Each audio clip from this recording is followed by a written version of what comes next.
Hey, good afternoon, folks.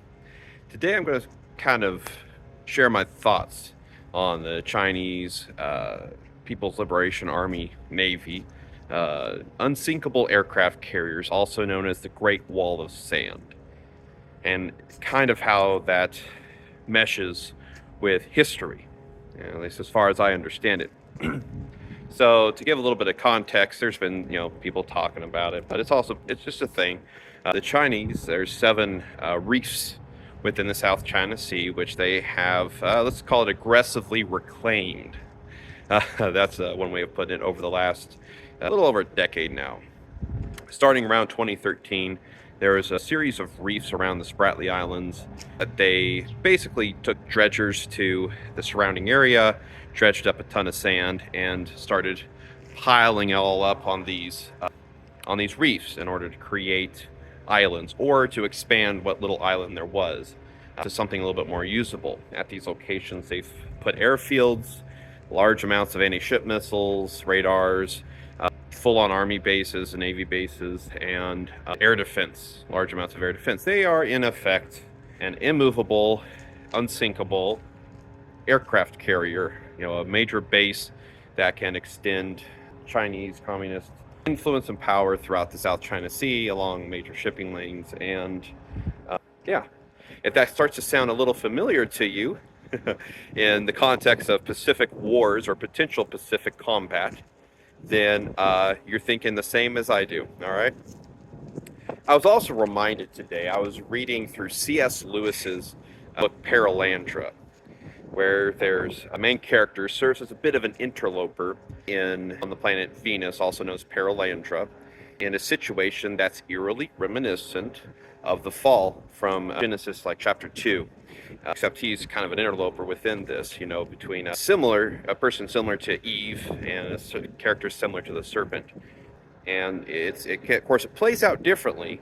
Spoiler alert if you didn't know, than it does in the Bible. But again, it's similar but different, and that's kind of what the main character is, talking about. He's reminded that yes, there's some similarities, but it's also can't just be fatalistic about your situation that you're in, and you can't assume that things are going to be exactly the same, because they aren't the same. It's a different scenario, different people, different time, different place. And in the same situation, I think there's some similarities between these Chinese islands and the Japanese strategy of island strongholds in the Pacific War, World War II. But there's also some big differences. I know that's kind of a weird off the wall analogy there, but that's kind of my thinking. Yes, there's some similarities, but there's also some very stark differences too. The Japanese, they were going all the way out into the Solomon Islands, Wake Island, very far. They were aiming for Midway as well. They were going very far from their home islands with these far-reaching outposts that far outstripped their ability to push their logistics train and support these island bases. The Chinese, on the other hand, have rectified that problem by placing them, well, they're only working within the South China Sea.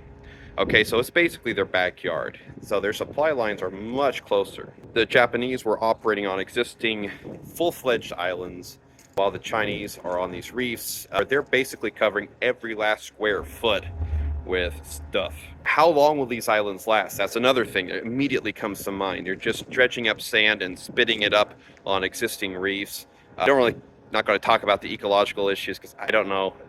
That's not my thing. All right.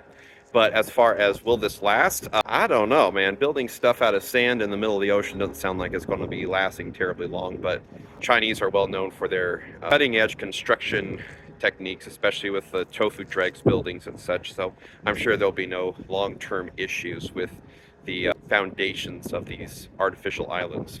So yes, they're closer to home where they can be supplied, but they're also way smaller, very target-rich environments. And unlike an aircraft carrier, they cannot move. That's both a positive and a negative. A positive in that they can't sink, at least with bombs and such. But also it's a negative because you know exactly where they are and they're not moving anytime soon. So it's a kind of a pick your poison. It certainly is extending, the PLAN, their ability to control their own backyard, which they really didn't have up until again, the 20 teens. But at the same time, there's, it's a game of chess. It really is.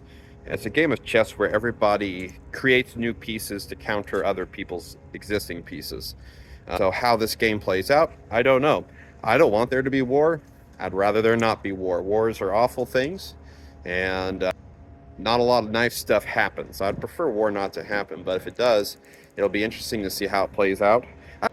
But anyhow, now you know just a little bit more about the Great Wall of Sand and China's unsinkable aircraft carriers. So